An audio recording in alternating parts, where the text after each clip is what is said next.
मैं सब remote India में कोई फ्यूचर ओलंपिक चैंपियन हो सकता है जिसके पास ना कोच है ना academy.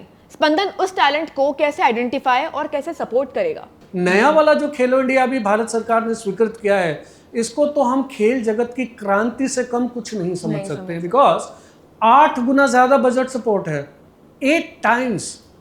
Now apart from that 10 times more Khelo India athlete बना सकते हैं हम। पहले जो आपको खेलो इंडिया एथलीट मैंने बताया था जिनको सरकार वजीफा देती है, वो 3000 की संख्या थी मैक्सिमम।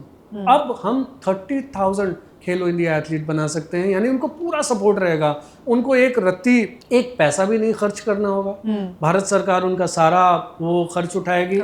साई के जो नेशनल सेंटर ऑफ एक्सलेंस है, NCOEs, STCs, अभी तो नए वाले स्कीम में आप देखेंगे कि हर जिले पे हमने खेलो इंडिया सेंटर की बात की थी ना, डिस्ट्रिक्ट लेवल स्पोर्ट्स स्कूल भी बनाएंगे ताकि रेजिडेंशियल स्कूल रहे और बच्चे सिर्फ खेल भी सके और पढ़ भी सके। और उन्हीं में से प्रतिभाशाली खिलाड़ियों का चयन होगा। भारत सरकार उनको पैसा देगी ताकि उनका न्यूट्रिशन सपोर्ट भी गारंटी कर सके। कोच रहेगा उनको आगे प्रशिक्षण देने के लिए।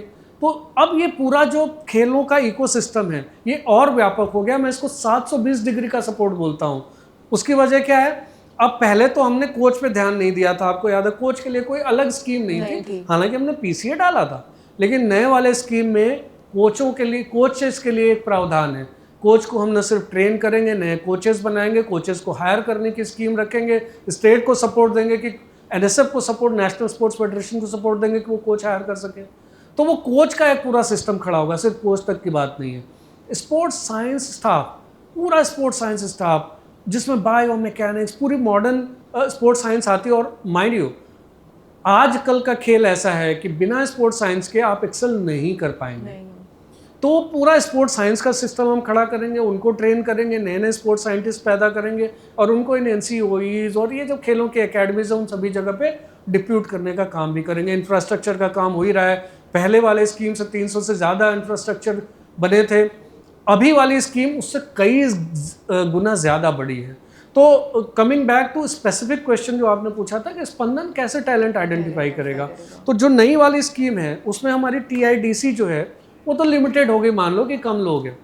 अभी हम कम्युनिटी कोचेस भी नए वाले स्कीम में उनको भी ट्रेन करेंगे, हायर करेंगे और उनके माध्यम से काम करेंगे। टैलेंट आइडेंटिफिकेशन के लिए एक जोनल कमेटी बनेगी। वो जोनल कमेटी वो ज़्यादा ग्राउंड पे, ग्रास रूट पे वो ज़्यादा सक्षम होगी जाने के लिए। तो ऐसी कमेटीज़ हैं, ऐसे टैलेंट स्काउट्स बनाए जाएंगे। टैलेंट स्काउट्स जो है गांव-गांव तक उनकी पहुंच होगी और वहां से ये जो खिलाड़ी हैं उनका देखा जाएगा कि हाँ उसमें उसकी बॉडी इस प्रकार की है कि इस खेल के लायक है या दूसरे खेल के लायक है, और ये इसके अंदर ये चीज़ें हैं। एक टेस्ट होता है, वैसी चीज़ें हैं। तो वो उसको आइडेंटिफाई करके हम उसको मेन स्ट्रीम इकोसिस्टम में लेते आएंगे। तो इस प्रकार से उनका चयन होगा। Subscribe to One India and never miss an update. Download the One India app now.